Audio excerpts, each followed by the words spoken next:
Hello दोस्तों, मेरा नाम है शेख तौसीफ और स्वागत है आप सभी का आपके अपने चैनल एक्टिव लर्निंग 24 पर। आज के इस वीडियो में हम प्रश्नावली 7.2 के आगे के जो हमारे प्रश्न हैं, प्रश्न नंबर 6 से शुरुआत करने जा रहे हैं। 6 से 10 तक के हम प्रश्नों को हल करेंगे इसमें। तो सबसे पहले छठवां प्रश्न हम लोग पढ़ लेते हैं। क्या कह रहा है, क्या कहता है ये? यदि बिंदु 1,2, 4, x, 6, 3, 5 इसी क्रम में लेने पर एक समांतर चतुर्भुज के शीर्ष हो तो x और y ज्ञात कीजिए। ठीक है, ठीक है सर। ओके, ठीक है। अभी एक कॉन्सेप्ट समझो, फिर बिंदुओं को हम लोग लिख लेंगे। ठीक है, तो हमसे कहा गया है कि समांतर चतुर्भुज के शीर्ष दिए हुए। समांतर चतुर्भुज कैसा बनता है सर? ये इस तरीके से कुछ ऐसा बनता है।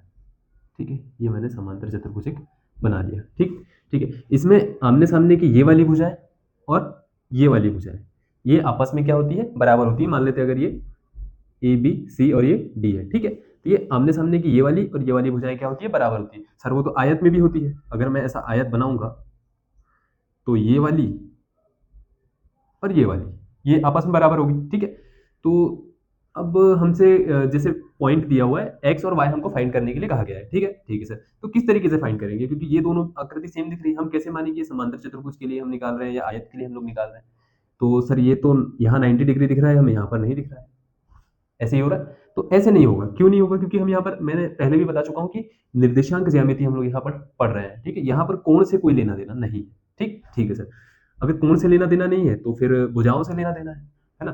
तो अगर हम यहाँ देखें तो ये इसके जो विकर्ण है, ये वाले जो विकर्ण है ना इसके, ये दोनों आपस में बराबर होते हैं। ये वाला और ये वाला, ये दोनों आपस में क्या होते हैं? बराबर होते हैं। लेकिन इसके जो विकर्ण है ये, ठीक है, ये थोड़ा सा मिसमैच हो गया है।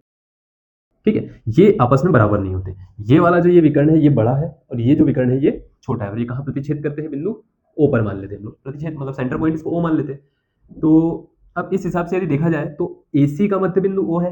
ठीक है, ये वाला पॉइंट जो है AC का मध्य बिंदु है, क्योंकि ये प्रतिच्छेद कर रहे हैं तो ये मध्य बिंदु है। ठीक है, और BD का मध्य बिंदु भी O है। ठीक है, तो हम लोग यहाँ पर मध्य बिंदु से खेलेंगे, ना कि हम भुजाएं अलग से निकालते जाएंगे। जैसे हमें पता है कि ये आपस में बराबर होती है, तो फिर हम कई बच्चे ऐसा करेंगे कि ये वाली भुजा और ये वाली भुजा इसको बराबर करेंगे, तो बराबर करके x या y निकालने की कोशिश करेंगे, तो उससे लेंथी बहुत हो जाएगा क्वेश्चन और आंसर भी जल्दी नहीं आएगा। ठीक है, बनेगा भी नहीं। तो हम लोग सेंटर पॉइंट से निकालेंगे, क्योंकि मध्य बिंदु वाला खेल हम यहाँ पर खेलने वाले हैं। ठीक है, ठीक है सर। इसको मिटा देते हैं यहाँ पर, इसको कर दिया। अब हम लिख लेते हैं यहाँ पर पॉइंट। क्रमशः बिंदु लेने हैं हमें A B C D ऐसे करके, और उसके बाद मैं बताता हूँ कि कैसे सॉल्व करना है। ठीक है, ठीक है सर। बिंदु हमसे कहा गया है 1,2, 1,2, 4,y, 4,y, x,6। ठीक है, और ये है 3,5। अब मैं इसके निर्देशांक यहाँ पर मान लेता हूँ x। अच्छा, एक्स वाई तो हमको निकालना ही है, एक्स वाई तो हमको निकालना ही है यहाँ पर। ठीक है सर। अब यदि हम इसको सॉल्व करेंगे तो देखो इसमें कॉन्सेप्ट हम लोग क्या लगाने वाले हैं। हम क्या करेंगे, ये जो मध्य बिंदु है, ये वाला मध्य बिंदु, इससे जो निर्देशांक निकलेंगे BD से वो, और AC से तो जो निर्देशांक निकलेंगे वो आपस में सेम होंगे, है ना? अगर कोई पॉइंट है, अब मैं चाहे यहाँ से ऐसा करके बीच का बिंदु निकालूं तो वे निर्देशांक जो है सेम आएंगे, और यहाँ से इस लाइन करके भी निकालूंगा तो निर्देशांक जो है क्या है? सेम आएंगे। क्योंकि निर्देशांक तो सेम ही रह सकते हैं ना, अलग अलग नहीं हो सकते। लंबाई या जो भी है, लेंथ जो है उसकी, वो कम ज्यादा हो सकती है, लेकिन जो निर्देशांक है वो तो सेम ही रहेगा। ठीक है, ठीक है सर। तो बिंदु O के निर्देशांक हम लोग यहाँ पर निकालने वाले हैं। ठीक है, ठीक है सर। तो किस हिसाब से निकालें हम? यहाँ पहले लिख देते हैं AC का मध्य बिंदु O है। ठीक है, अब इस हिसाब से बिंदु O के निर्देशांक, ठीक है, बिंदु O के निर्देशांक क्या हो जाएंगे? यदि मैं इसको कैपिटल X मान लेते हैं, कैपिटल X और कैपिटल Y मान लेते हैं। ठीक है, तो कैपिटल X बराबर ही से हो जाता है, अब मध्य बिंदु है तो मैंने फॉर्मूला आपको बताया था, ये होता है x1 plus x2 divided by 2, मतलब इसके बटे में 2, कॉमा। अच्छा, हम इसको एक्स वाई करके सीधे ही फाइंड कर लेते हैं ना, ओ करके, है कि नहीं? तो जल्दी हो जाएगा। और y के लिए बताया था y1 प्लस y2 के बटे में 2। ठीक है, ऐसे ही फॉर्मूला बताया था। अब यहाँ पर किसके कर रहे हैं हम लोग? AC के कर रहे हैं, AC के। ठीक है, तो इसको x1 y1 कह दो, इसको x2 y2 कह दो, या फिर x2 तो हमारा x है। ठीक है, तो इस तरीके से कर लेंगे हम लोग। x1 क्या है हमारा? 1 है। x2 जो है वो क्या है? x है, इसके बटे में 2, कॉमा y के लिए क्या हो जाएगा? 2 धन 6, 2 धन 6 के बटे में 2। ठीक, ठीक है सर। इसके आगे सॉल्व करेंगे तो ये हो जाएगा हमारा 1 प्लस एक्स 2, 6 और 2 हो जाएगा 8, इसके बटे में 2। 1 प्लस एक्स के बटे 2 और ये हो जाएगा 4। ठीक है, तो ये है हमारा बिंदु O, मतलब x और y। ठीक है, अब यहां से मैं देखूंगा तो x का मान क्या आ रहा है हमारे पास में, 1 प्लस एक्स के बटे में 2 आ रहा है, और y का मान क्या आ रहा है हमारे पास में, 4 आ रहा है। ठीक है, तो हमको यहाँ पर y का मान क्या मिल गया, 4 मिल गया। ठीक है सर। अभी अब इसको इतना ही रहने दो, इसके आगे हम क्या करते हैं, AC हमने फाइंड किया ना, अब हम BD करते हैं। ठीक है, BD करते हैं, तो चूंकि BD का मध्य बिंदु भी O है, अतः बिंदु O के निर्देशांक। ठीक है, अब मैं यहाँ पर फॉर्मूला नहीं लिख रहा हूँ, सीधे मैं यहाँ पर सॉल्व करूंगा। तो यहाँ से भी मैं O के निर्देशांक निकाल लेता हूँ। ये क्या हो जाएगा, x1 प्लस x2 के बटे में 2। अब मैं ये वाले पॉइंट ले रहा हूँ, तो ये इसको मैं x1 y1, ये x2 y2। ठीक है, x1 प्लस x2 4 धन सॉरी ये xy है ना हमारा, कैपिटल X कैपिटल Y है, तो 4 धन 3 के बटे में 2, या फिर 3 धन 4 के बटे में 2, 3 धन 4 के बटे में 2, कॉमा y के लिए 5 धन y2 क्या है, y है, इसके बटे में 2। ठीक है, ये हो जाएगा xy बराबर 4 और 3 7 के बटे में 2, और ये 5y धन 5 धन y के बटे में 2। ठीक है सर। अब यदि मैं इसको और इसको कंपेयर करूंगा, देखो कैपिटल, ये भी कैपिटल X है, ये capital Y, capital X capital Y। ठीक, तो x की वैल्यू हमारे पास में क्या है, इसको यदि मैं समीकरण 1 कहूं और इसको 2, ठीक है, तो x का मान यहाँ से क्या आ रहा है, 1 प्लस एक्स के बटे में 2, और यहाँ से क्या आ रहा है, 7 के बटे में 2। ठीक है, इस तरीके से आ रहा है। तो यहाँ से हम x वाले को कंपेयर करेंगे और इससे y वाले को कंपेयर करेंगे। ठीक है सर। तो x के मान के लिए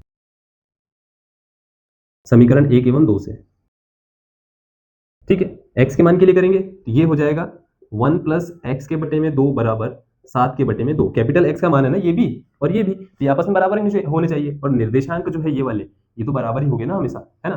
ठीक है, तो इससे निकालते हैं, ये 2 से नीचे के 2 वाले को काट दिया हमने, ये हो जाएगा x प्लस 1 या फिर 1 प्लस एक्स जो भी है बराबर 7। 1 का पक्षांतर इधर कर देंगे, तो ये 7 माइनस 1, 7 माइनस 1, तो x बराबर कितना हो जाएगा, 6 हो जाएगा। ये कौन सा x है हमारा, ये वाला x है, देखो हम फॉर्मूले में रख कर आ रहे हैं x है, तो x का मान ये आ जाएगा। अब y के लिए करते हैं, y के मान के लिए करेंगे। ठीक है, तो y के मान के लिए हम लोग क्या करेंगे, एक बार इसको कंपेयर कर दिया, इसको और इसको, एक बार इसको और इसको कंपेयर कर देते हैं। ठीक है, ये हो जाएगा हमारा 4 बराबर 5 प्लस y के बटे में 2 हो जाएगा। ठीक है, ये 2 का मल्टीप्लाई इधर हो जाएगा, तो ये हो जाएगा 4 दूनी 8 बराबर 5 धन y के बराबर में क्या हो जाएगा, ये 5 का पक्षांतर मैंने इधर कर दिया, तो 8 में से 5 माइनस करेंगे, तो 8 माइनस 5। ठीक है, इस तरीके से, और y का मान जो है हमारे पास में हो जाएगा कितना, 3 हो जाएगा। ठीक है, तो इस तरीके से हम बता देंगे कि y का जो मान है, ये वाले y का मान ये 3 है, और x का मान कितना है हमारे पास में, 6 आ चुका है। ठीक है, और जिसको ये पॉइंट नहीं समझ में आया कि हमने कंपेयर क्यों किया है, तो देखो भाई, O का निर्देशांक निकाला है हमने, यहाँ पर भी O का ही निर्देशांक निकाला है, और O का जो निर्देशांक है, बिंदु हमारे पास में एक है, निर्देशांक अलग अलग नहीं हो सकते, मतलब कि जो निर्देशांक है वो आपस में सेम हो गए। ठीक है, अगर तुम 6 का वैल्यू उठाकर यहाँ पुट करोगे ना, तो यही आएगा, देख लो 6 का मान मैंने यहाँ रखा, तो 6 और एक 7 के बटे में 2, ये भी 7 बटे 2 लिखा हुआ है, और y का मान 3 है ना, y का मान मैं यहाँ पर 3 रखूंगा, तो 8 बटे 2 मतलब कि 4, ये भी देखो 4 लिखा हुआ है। ठीक है, तो इस तरीके से यहाँ पर हम लोग सॉल्व करेंगे। ठीक है, मध्य बिंदु से। ठीक, तो इसको नोट कर लो, आगे बढ़ते हैं। अब प्रश्न नंबर 7 की तरफ आ जाते हैं हम लोग। ये हमसे कह रहा है, ये भी लगभग सेम है, देखो आगे मैं समझाता हूँ। बिंदु ए के निर्देशांक ज्ञात कीजिए, बिंदु ए के निर्देशांक हमको यहाँ पर ज्ञात करने। ठीक है, जहां ए बी जो है वो है एक वृत्त का व्यास है। व्यास क्या होता है सर, त्रिज्या का दुगना, जो सेंटर से होकर जाए, जो जीवा होती है ना हमारी, और जो जीवा सेंटर से होकर जाती है, मतलब केंद्र से होकर जाती है, वो हमारा व्यास होता है, त्रिज्या का दुगना होता है। ठीक है सर, ठीक है, जिसका केंद्र 2, -3 है, 2, -3 हमारा केंद्र है, देखो। ठीक है सर, और बिंदु बी के निर्देशांक जो है 1, 4 है। ठीक है, 1, 4 है। अब देखो, हम लोग जानते हैं ये वृत्त है टोटल, ठीक है, और यहां से लेकर यहां तक ये त्रिज्या है। ठीक है, यहां से लेकर यहां तक ये भी त्रिज्या है। ठीक है, क्योंकि ये सेंटर है। ठीक, अब ये भी त्रिज्या है, ये भी त्रिज्या है, तो त्रिज्या अलग अलग तो होती नहीं है, बराबर ही होती है। ठीक है, मतलब अगर मान लो ये भी आर है और ये भी आर है, त्रिज्या है, तो ये आपस में बराबर है। ठीक है सर, अगर ये आपस में बराबर है, दोनों साइड आपस में बराबर है, मतलब ये जो है, ये इन दोनों, ये इस भुजा का जो है मध्य बिंदु, मान लो ए बी कोई भुजा है यहाँ से यहाँ तक की, और ये इसका जो ओ है, ये है मध्य बिंदु। ठीक है, मध्य बिंदु है 2, -3, डी के निर्देशांक है 1, 4। अब मुझे, जैसे हम लोग कभी मध्य बिंदु निकालते हैं तो हम लोग इसको x, y मान लेते हैं। ठीक है, ये हमारा x2, y2 मान लेते हैं हम लोग इसको, और इसको मान लेते हैं x1, y1। ठीक है, ऐसे ही मान के हम लोग निकाल लेते हैं। मध्य बिंदु, बिंदु के निर्देशांक क्या होते हैं, x बराबर x1 प्लस x2 के बटे में 2, इसी तरीके से हम निकालते हैं। ठीक है सर, और y के भी सेम तरीके से निकालते हैं, तो हम इसको x1, y1 मान लेते हैं। x1 comma y1। ठीक है सर। अब यहाँ पर हम हल करेंगे। जो दिया हुआ है अगर लिखना चाहो तो जो दिया हुआ है वो लिख देना है, और यहाँ पर मान लेंगे, माना क्या, माना बिंदु ए के निर्देशांक x1 कॉमा y1 है। ठीक है, ये हमने मान लिया।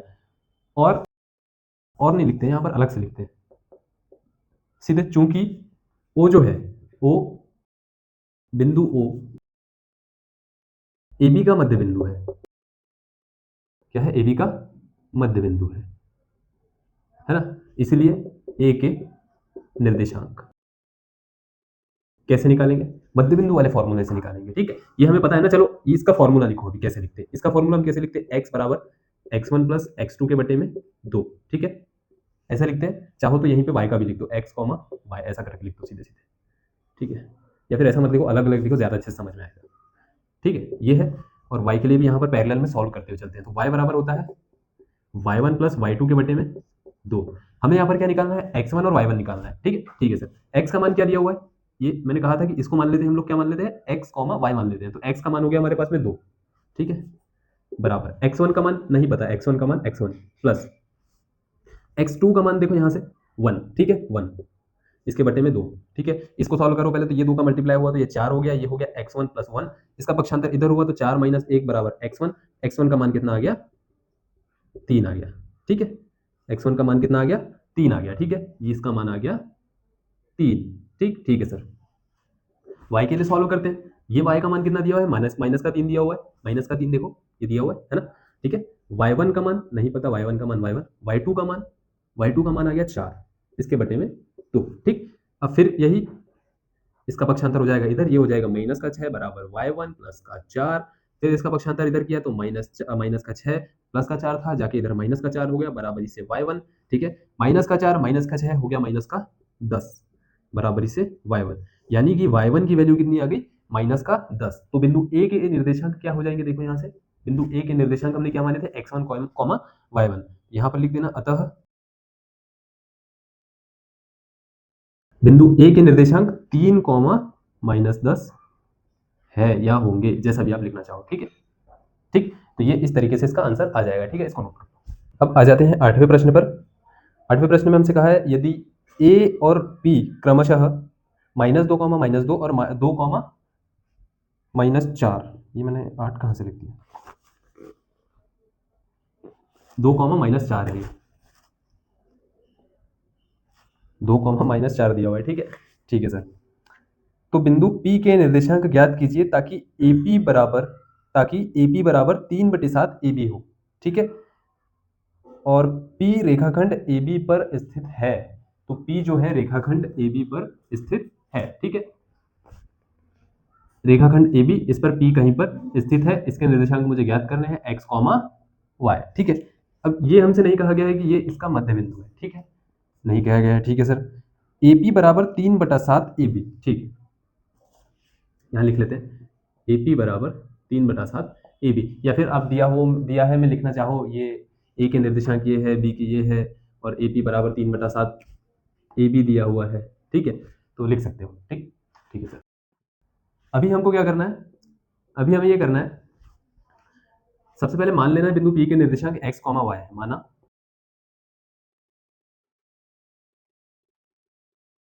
x, y है, जो AB को क्या करता है? किसी अनुपात में विभाजित करता है, ऐसा मान लेते हैं। तो ऐसा मानते हैं हम लोग इसको। अगर ये अनुपात वाली बात नहीं लिखते तो भी ठीक रहता, ज्यादा अच्छा रहता। वैसे तो हमें क्या दिया हुआ है, देखो यहाँ पर प्रश्न अनुसार क्या है, क्योंकि AP बराबर 3/7 AB। ठीक है सर। अब इसको मैं इधर पहुंचा देता हूं, तो ये हो जाएगा AP के बटे में AB, क्योंकि गुणा में है ना, गुणे में है, तो ये चला जाएगा बटे में, ये हो जाएगा 3/7। अब ये क्या दिया हुआ है? ये हमें अनुपात ही दिया हुआ है। ठीक है, तो AP कितना दिया हुआ है? 3 है सर, 3 है सर, ये 3। और AB कितना दिया हुआ है? 7। ठीक है, AB कितना दिया हुआ है? 7 दिया हुआ है टोटल, ये यहाँ से यहाँ तक 7। लेकिन हमें इसकी कोई ज़रूरत नहीं है, ये हमारे किसी काम नहीं आने वाला है। तो ये यहाँ तक है 3, टोटल है 7। 3 माइनस कर देंगे तो ये वाला कितना बच जाएगा? सर 4 बच जाएगा, 4 जैसा दिख नहीं रहा है पर 4 बच जाएगा, ठीक है, 4 बच जाएगा। पर ऐसा है कि इसको हम लोग यहाँ पर डायरेक्ट नहीं लिख सकते, ऐसे 3/4 हम डायरेक्ट नहीं लिख सकते, तो हम इसको क्या के रूप में लिखेंगे, ठीक है। तो के रूप में लिखेंगे यहाँ पर, या किसी और वेरिएबल के रूप में लिख सकते हैं, एक्स के रूप में लिख सकते हैं, वाई के रूप में, जेड के रूप में, किसी भी रूप में लिख सकते हैं, लेकिन एक्स जो है हम यहाँ यूज कर रहे हैं, तो एक्स के रूप में नहीं लिख सकते, वाई के रूप में भी नहीं लिखेंगे, तो हम सीधे के एक नॉर्मली रहता है, तो के एक चर पद है, इसके रूप में लिख देते हैं 3k 4k, ठीक है। अभी इसको के ही रहने दो, अभी मैं आगे बताता हूँ। अब ये अनुपात मिल गया है हमको, ठीक है, तो अब लिख देंगे हम यहाँ पर, अतः हमें क्या चाहिए, एपी अनुपात पीबी, ये हमें के की टर्म में मिला है, वेरिएबल की टर्म में मिला है, चर पद की टर्म में मिला है, हमको नॉर्मली सीधा सीधा अनुपात चाहिए, ठीक है। तो हम लिख देंगे अतः एपी अनुपात पीबी, तो इसी को हम ऐसे भी लिख सकते हैं एपी बटा पीबी, ठीक है। तो यहां से हम लिखेंगे, तो एपी का मान हमारे पास में है 3k और पीबी का है 4k, ठीक है, 4k, के से के हो गया यहाँ पर कट, तो एपी और पीबी इसका अनुपात कितना आ गया हमारे पास में, 3:4 आ गया, तो ये हो जाएगा 3:4, ठीक, ठीक है सर। अब ये हमारे पास में आ गया अनुपात। अब जब हमें अनुपात पता चल गया, अब इसको के को मिटा दो यहाँ से, ठीक है, इसको मिटा दिया हमने, ठीक है, हमें 3:4 पता चल गया। अब हमें अनुपात पता है, x1 y1 x2 y2 पता है, तो हम ये बिंदु नहीं निकाल सकते क्या, यही पढ़ रहे हैं हम इतने टाइम से। देखो, तो हम तो आसानी से निकाल सकते हैं सर, फॉर्मूला भी हमको पता है, तो x के लिए होता है हमारे पास में, क्या होता है, m1 x2 plus m2 x1 के बटे में m1 प्लस m2, यहाँ पर m1 है 3 और m2 है 4, ठीक है सर। तो x बराबर हो जाएगा हमारे पास में m1 यानी 3, x2 यानी कि 2, धन m2 यानी कि 4, और x1 यानी कि माइनस का 1, ओ सॉरी माइनस का 2, ठीक है, इसके बटे में 3-4, ठीक है सर। x बराबर 3 दूनी 6, 4 दूनी माइनस का 8 हो जाएगा, 4 और 3 हो जाएगा 7, तो x का मान आ जाएगा -2/7, -2 के बटे में 7 आ जाएगा, ठीक है सर। x का मान आ गया,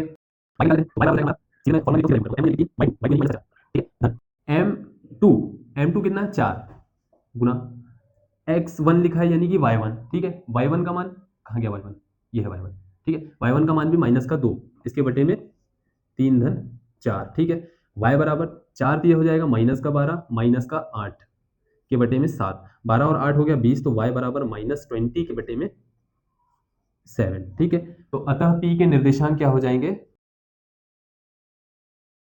-2/7 कॉमा -20/7 होंगे, ठीक है। तो इस तरीके से हो जाएगा, इसको नोट कर लो। अब प्रश्न नंबर 9 की तरफ हम लोग आ जाते हैं।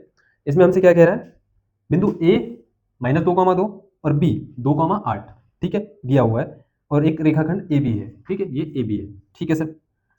इसको 4 बराबर भागों में विभाजित करने वाले बिंदुओं के निर्देशांक ज्ञात करना है, इतना सा क्वेश्चन। अब मान लेते हैं यदि कोई रेखा है, ठीक है, इसको 4 बराबर भागों में यदि मुझे विभाजित करना है, तो ये एक बिंदु, ये एक बिंदु, यहीं पर देखो एक काम करो, इसको 4 बराबर भागों में बांटना है, तो मुझे कितने बिंदु लगेंगे, कितने बिंदु लगेंगे, 1 2 और 3 बिंदु लगेंगे, तब ये 4 बराबर भागों में विभाजित हो जाएगा। देखो कितने भाग हो गए, 1 2 3 और ये 4, कितने बिंदु लगे मुझे, 4 बिंदु लगे, ओ सॉरी 3 बिंदु लगे, ठीक है, एक रेखाखंड पे कितने बिंदु लगे, 3 बिंदु लगे, इन दोनों को नहीं मिलाना है, ठीक है, नहीं तो कई लोग 5 बोलने लग जाएंगे, ठीक है। तो अगर ध्यान से देखें, ध्यान से क्वेश्चन को पढ़े, तो समान 4 बराबर भाग, 4 बराबर भाग, बराबर भाग मतलब क्या हो जाएगा, ये वाला भाग बराबर, ये वाला भी बराबर, ये वाला भी बराबर और ये वाला भी बराबर, चारों बराबर। इसको यदि मैं ए बी है तो इसको सी डी और इसको ई कह देता हूँ, ठीक है, ठीक है, तो कोई कंफ्यूजन नहीं होगा। तो बराबर भाग मतलब, अभी इससे पहले भी हम क्वेश्चन करके आए हैं, तो यहाँ पर 3 बराबर भाग थे, तो हमने 1:1:1 ऐसे ले लिया था, 4 है तो यहाँ पे भी हम 1 अनुपात और बढ़ा देते हैं, क्योंकि बराबर है तो अनुपात जो है वो समान होगा, ठीक है, 1 अनुपात, लेकिन अनुपात का यहाँ पर कोई रोल नहीं है, पर समझने के लिए भी बताता हूँ। देखो, तो इधर भी अनुपात 2, मतलब कि यहाँ से यहाँ तक अनुपात कितना, 2, यहाँ से यहाँ तक अनुपात कितना, 2, मतलब कि ये वाला जो बिंदु है ये इसका मध्य बिंदु हो जाएगा, क्योंकि इधर भी 2 इधर भी 2, ठीक, ठीक है सर। अब ये कॉन्सेप्ट हो गया क्लियर। तो हमको अनुपात वाले से निकालने से अच्छा है, मतलब कि जिससे हम अनुपात निकालते हैं, अनुपात की मदद से जो बिंदु बिंदु निकालते हैं, उससे अच्छा है कि हम मध्य बिंदु वाले फॉर्मूले से निकालते हैं ना, है ना। तो डी बिंदु के निर्देशांक हम लोग यहाँ पर पहले निकाल लेते हैं, फिर बाकी के आगे चलते हैं, ठीक है। हल यहाँ चाहो तो लिखते हुए चलो, डी जो है ए बी का मध्य बिंदु है, ठीक है, बिंदु डी ए बी का मध्य बिंदु है, इसीलिए ठीक है। डी के निर्देशांक निकालेंगे, यदि मैं यहाँ पर x, y कह दूं इसको, ठीक है, ये सिर्फ हम मान रहे हैं, ठीक है। अभी इसके बाद में हम इसको x, y मान लेंगे, इसको x, y मान लेंगे, ठीक है। तो x बराबर हो जाता है हमारे पास में, क्या हो जाएगा, या फिर सीधे डी एक्स कॉमा वाई लिखो, यहाँ डी एक्स कॉमा वाई, सीधे हम दोनों को एक साथ ही निकाल देंगे, ठीक है। x1 प्लस y1, ओ सॉरी, ये क्या होता है, x1 प्लस x2 के बटे में 2, इस तरीके से होता है, ठीक है। सीधे वैल्यू रखेंगे, ये x1 y1 x2 y2, minus का 2 धन प्लस का 2, इसके बटे में 2, कॉमा y के लिए 2 धन 8, 2 धन 8 के बटे में 2, ठीक है सर। ये हो जाएगा माइनस का 2 प्लस का 2, ये तो हो गया 0, कॉमा 8 और 2 हो गया 10 के बटे में 2, यानी कि हो जाएगा 0,5, ठीक है। डी के निर्देशांक क्या आ गया, 0,5 आ गया, 0,5, ठीक है सर। अब इस डी के इस साइड सब भूल जाओ, ठीक है। AC का अनुपात 1 था, CD का अनुपात भी 1 था, ठीक। दोनों का अनुपात क्या था, 1-1, मतलब कि ये वाला भी इसका मध्य बिंदु हो गया, किसका, AD का मध्य बिंदु हो गया। इधर वाले को भूल जाओ, अभी इधर वाले को भूल जाओ। AD का मध्य बिंदु क्या हो गया, C हो गया, क्योंकि यहाँ पर भी दोनों के जो अनुपात है ये क्या है, बराबर है। अब चूंकि C AD का मध्य बिंदु है ना, C AD का मध्य बिंदु है, इसीलिए पॉइंट C x, y, अब इसको x, y बोल दिया मैंने, ठीक है। तो अब इसमें हमारा x1 y1 ये हो गया, x2 y2 ये हो गया, इसमें हम करेंगे -2 प्लस का 0 के बटे में 2, कॉमा 2 धन 5 के बटे में 2, तो इसके निर्देशांक हमारे पास में आ जाएंगे -2 के बटे में 2, कॉमा 7 के बटे में 2, इसको लिख सकते हैं माइनस का 1, कॉमा 7 के बटे में 2, ठीक है। किसके निर्देशांक है ये, C के, x, y, ठीक है सर, ये हो गया। अब इसके निर्देशांक हमारे पास में आ गए माइनस का 1, 7 बटे 2। अब ई के निर्देशांक, अब इसी प्रकार से ये भी 1:1 था, तो अब BD या DB का जो मध्य बिंदु वो क्या है, ई है, लिख दो यहाँ पर, क्योंकि ई जो है किसका है, DB का मध्य बिंदु है, ठीक है। अब D, इसीलिए dx, y बराबर x के लिए, अब इन दोनों से निकालना है हमको, तो 0 धन 2 के बटे में 2, कॉमा 5 धन 8 के बटे में 2, ठीक है, dx, y, ठीक है। 2 के बटे में 2, कॉमा 5 और 8 हो गया यहाँ पर 13 के बटे में 2, ठीक है सर। dx, y ये हो जाएगा 1, 13 बटे 2, ठीक है। तो ये देखो D का निर्देशांक भी हमारे पास में, ओ सॉरी, D थोड़ी है, ये तो E है ना, सॉरी, ये E है, मध्य बिंदु जो है उसका निर्देशांक हम लोग निकालते हैं ना, मैंने कंफ्यूजन में यहाँ पर D लिख दिया, हम इसका निर्देशांक निकाल रहे हैं, ठीक है। तो E का निर्देशांक हमारे पास में 1, 13 के बटे में 2, जिसने भी ये मिस्टेक पहचान लिया था कमेंट में जरूर लिखना, ठीक है। तो ये हमारे पास में आ जाएगा, ठीक है। ये 3 हमारे पास में निर्देशांक आ गए हैं, ठीक है, इसको नोट कर लो। अब 10वां प्रश्न देखिए, इसमें कहा गया है एक समचतुर्भुज का क्षेत्रफल हमें ज्ञात करना है, ठीक है। इसके इसी क्रम में 3, 0, 4, 5, -1, 4 और -1, -1, ठीक है। समचतुर्भुज का क्षेत्रफल दिया हुआ है, समचतुर्भुज का क्षेत्रफल क्या होता है, एक बटा 2 उसके विकर्णों का गुणनफल। तो अब जैसे ही लाइन में संकेत, जैसे मैंने संकेत वाली, तो आप इसे एक तरह समझिए कि सर मुझे पता है यहाँ पर करना है, मैं समझ गया, ठीक है। और नहीं समझा उसके लिए मैं समझाऊंगा, ठीक है। देखो समचतुर्भुज क्या होता है, समचतुर्भुज मतलब जिसकी चारों भुजाएं हो बराबर, क्या हो, चारों भुजाएं बराबर हो। सर ये तो चारों भुजाएं, ये तो वर्ग हो गया, ठीक है, तो कुछ तो डिफरेंस होना चाहिए वर्ग में और समचतुर्भुज में, है ना। तो देखो इसमें डिफरेंस क्या है, इसमें डिफरेंस ये है, वर्ग की चारों भुजाएं, चारों कोण और जो विकर्ण होते हैं ये होते हैं बराबर, ठीक है। और जो आप ही में से जो एक बच्चा समझा था ना कि मुझे क्या करना है, वो ये समझा था कि एक समचतुर्भुज है, तो उसे समझ आ गया कि ये चारों भुजाएं तो सर इसकी बराबर होने वाली है, समचतुर्भुज है मतलब चारों भुजाएं बराबर, ठीक है सर। लेकिन जो है विकर्ण जो होंगे ना वो बराबर नहीं होने वाले। समांतर चतुर्भुज में भी विकर्ण बराबर नहीं होते थे, पर उसकी क्या है, आमने सामने की भुजाएं बराबर होती थी, चारों भुजाएं बराबर नहीं होती, ठीक है। तो इसका जो विकर्ण होगा ये वाला और ये वाला, ये आपस में बराबर नहीं होंगे, ठीक है। तो हम यदि बिंदु को मान ले ABCD, तो हमें जो बिंदु दिए हैं उसको इसी क्रम में यहाँ पर लिखना होगा। हमें कौन से बिंदु दिए हुए हैं, 3,0, B बिंदु क्या दिया हुआ है हमें, 4,5, C दिया हुआ है -1,4 और D दिया हुआ है हमें -2, -1। अब हम समझ गए, यदि हमें इसके जो है विकर्ण मिल गए तो हम क्षेत्रफल आराम से निकाल लेंगे, है ना। कैसे निकाल लेंगे, क्योंकि इसका क्षेत्रफल का सूत्र है 1/2 गुणा विकर्णों का गुणनफल, क्या लिख दिया मैंने यहाँ पर, विकर्ण, हाँ, विकर्णों का गुणनफल, है ना, हाँ। तो ठीक है, विकर्ण निकाल लेंगे, उसका गुणनफल निकाल लेंगे, तो फिर हमें क्षेत्रफल मिल जाएगा। विकर्ण क्या है, BD है और AC है, ठीक है। तो AC और BD निकाल लो यहाँ पर, दूरी सूत्र से निकल जाएगा, ठीक है, नोट करो यहाँ पर। तो सबसे पहले हम यहाँ पर लिख देते हैं कि विकर्ण कौन से हैं हमारे पास में, ठीक है। माना समचतुर्भुज, समांतर नहीं है, समचतुर्भुज, समचतुर्भुज, ठीक है। समचतुर्भुज, चतुर्भुज एबीसीडी, चतुर्भुज एबीसीडी के विकर्ण एसी और बीडी है। क्या है? एसी और बीडी यहां पर है, ए सी बी डी, ठीक है। अतः अतः या फिर अब लिख दो यहां पर, अब एसी बराबर, एसी बराबर क्या हो जाएगा? यदि मैं x1 y1 x2 y2 इसको ऐसा मान लूंगा, ठीक है, तो इसकी दूरी में निकाल लेता हूं, करनी में हो जाएगा ये x1 minus x2 minus x1 का वर्ग प्लस y2 माइनस y1 का वर्ग, ठीक है। इस तरीके से क्या है? x2 क्या है मेरे पास में? x2 है माइनस का 1, ठीक है। x1 क्या है हमारे पास? माइनस का, सॉरी प्लस का 3 है, लेकिन यहाँ माइनस का चिन्ह लगा हुआ है तो ये 3, ठीक है, इसका वर्ग प्लस y2 4 माइनस y1 कितना है? 0 है, ठीक है, इसका वर्ग, ठीक है सर। आगे सॉल्व करते हैं इसको। माइनस का 3 माइनस का 1 ये हो जाएगा माइनस का 4, ठीक है, इसका वर्ग धन ये तो 0 किसी काम का नहीं है तो ये भी 4 का वर्ग बराबर, ये हो जाएगा 16, ये भी हो जाएगा 16, ये हो जाएगा करनी में 32, ठीक है। एसी आ गया करनी में 32। अब बीडी, अब क्या?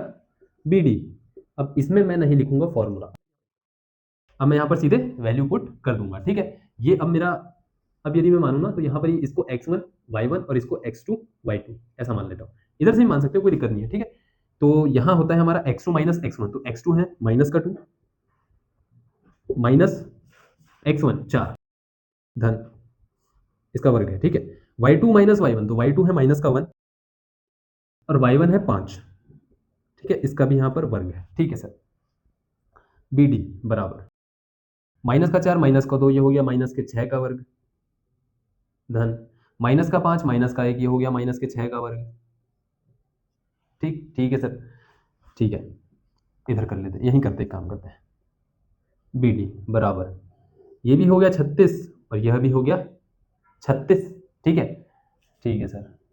अब यहाँ करते हैं, ठीक है, पेन चेंज कर लेते हैं, पेन को चेंज कर लेते हैं, ठीक है सर। हाँ, तो ये 36 और 36 जोड़ा तो कितना हो गया यहाँ पर? 6 और 6 12 के 2 हासिल का 1 है ना, 3 दूनी 6 और 1 7, 36 दूनी हो गया यहाँ पर 72 हो गया सर। किसका मान है? बीडी का है, करनी में 72 आ गया, ठीक, ठीक है सर, कोई दिक्कत नहीं है।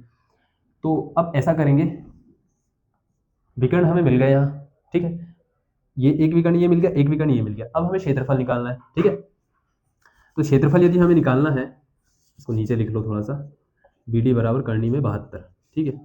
अब यदि मुझे क्षेत्रफल निकालना है तो क्षेत्रफल का सूत्र क्या होता है? 1/2 गुणा विकर्णों का गुणनफल। तो अब क्षेत्रफल, अब चतुर्भुज एबीसीडी का क्षेत्रफल, यहाँ पर लिखना चाहो तो लिखना चाहो नहीं, वैसे लिख देना समचतुर्भुज, यहाँ लिख देता हूँ समचतुर्भुज, चतुर्भुज एबीसीडी का क्षेत्रफल क्या होता है? क्षेत्रफल बराबर हो जाएगा 1/2 गुना विकर्णों का गुणनफल, ठीक है। तो इसी को मैं ऐसे लिख सकता हूं, क्षेत्रफल बराबर 1/2 गुना एसी गुना बीडी, ठीक है। तो 1/2 एसी का मान आ गया है करनी के अंदर 32 गुणा इसका मान आ गया है 72, ठीक है, ऐसे ही आया है, ठीक है सर। तो अब इसको कैसे लिख सकते हैं हम लोग? देखो 1/2 तो 1/2, ठीक है। 32 को मैं लिख सकता हूं अंदर, क्या लिख सकते हैं? इसके गुणनफल यदि हम तोड़े तो अब ये देखो ये दोनों गुणे में है ना, तो हम लिख सकते हैं, ठीक है। ये हो जाएगा 32 हमारा 2 गुना 2 गुना 2, या फिर ऐसा भी लिख सकते हैं, देखो इसको लिख सकते हैं 4 की टर्म में लिखते हैं तो इजी पड़ेगा, 4 चौके हो जाएगा 16 और 16 दूनी हो जाता है यहाँ पर 32, ठीक है, इजी हो गया, ठीक है सर। गुना 72 को हम कैसे लिख सकते हैं? 72 को हम लोग कैसे लिख सकते हैं? 36 और 36 यानी कि 36 दूनी 72 यानी कि 36 गुना 2, यानी कि हम इसको लिख सकते हैं 6 गुना 6 हो जाएगा 36, ठीक है, गुना 2 करेंगे तो कितना हो जाएगा? 72 हो जाएगा सर, हो जाएगा, ऐसे ही हो जाएगा, ठीक है। ये 4 और 4 का एक पेयर बन गया, 2 और 2 का एक पेयर बन गया और 6 का एक पेयर बन गया, देखो है ना। तो ये हो जाएगा 1/2 गुना 4 यहाँ से बाहर आया, यहाँ से बाहर आया 2 और इससे बाहर आ गया 6, ठीक है। 2 से ये 2 कट गया, 6 चौक हो जाएगा कितना? 24। तो यहीं मैं आगे करके लिख देता हूँ क्षेत्रफल बराबर 24 वर्ग इकाई, 24 वर्ग इकाई, ठीक है, ये हो गया, ये हो गया हमारा आंसर। ठीक है, ये ऐसे करके हो जाएगा सॉल्व। ठीक ठीक है सर, बस यहाँ पर ये निकालना है हमें, फिर क्षेत्रफल का सूत्र लगाकर यहाँ पर थोड़ा सा लॉजिक लगाकर सॉल्व कर देना। चाहो तो आप यहीं पर इसको ऐसा भी लिख सकते थे, अगर चाहते, मतलब यदि अगर यहाँ पर नहीं करना हो, सीधे यहीं पर करना हो, तो इसको यहाँ पर भी लिख सकते हैं ना हम लोग। 2 गुना 2 गुना 2 गुना 2 गुना 2, 2 दूनी 4, 4 दूनी 8, 8 दूनी 16, 16 दूनी 32। फिर यहाँ से हम इसको और इसको करके बाहर निकाल लेते, यानी कि यहाँ से 2 और यहाँ से 2 बाहर निकाल लेते। कितना हो जाता? 4 बाहर निकल जाता है, 2 और गुना 2 बाहर निकल जाता है, ये अकेला 2 करनी में यहाँ पर बच जाता है। ये 2 को 2 का गुणा कर देते हो जाता है 4, तो 4 करनी 2 भी लिख सकते हैं 32 को। ठीक है, इस तरीके से भी कर सकते हैं, ऐसा भी कर सकते हैं, जिसको जैसा सरल लगे वैसा कर लो। ठीक है, तो इस तरीके से आंसर आ जाएगा। यदि मीटर, वर्ग मीटर या सेंटीमीटर कुछ ऐसा नहीं दिया है तो वर्ग इकाई यहाँ पर लिखकर छोड़ देते हैं, या फिर यूनिट लिखकर छोड़ देते हैं। ठीक है, तो इस तरीके से सॉल्व हो जाएगा, इसको नोट कर लो। तो ये हमारी प्रश्नावली 7.2 यहाँ पर समाप्त होगी प्रश्न नंबर 10 के साथ में। ये हमारा आखिरी क्वेश्चन था। ठीक है, तो मिलते हैं जल्दी ही अगले वीडियो में। तब तक यदि वीडियो आपको पसंद आया तो वीडियो को लाइक कीजिए, चैनल को सब्सक्राइब कीजिए, दोस्तों के साथ ज़रूर से शेयर कीजिए। Thank you very much.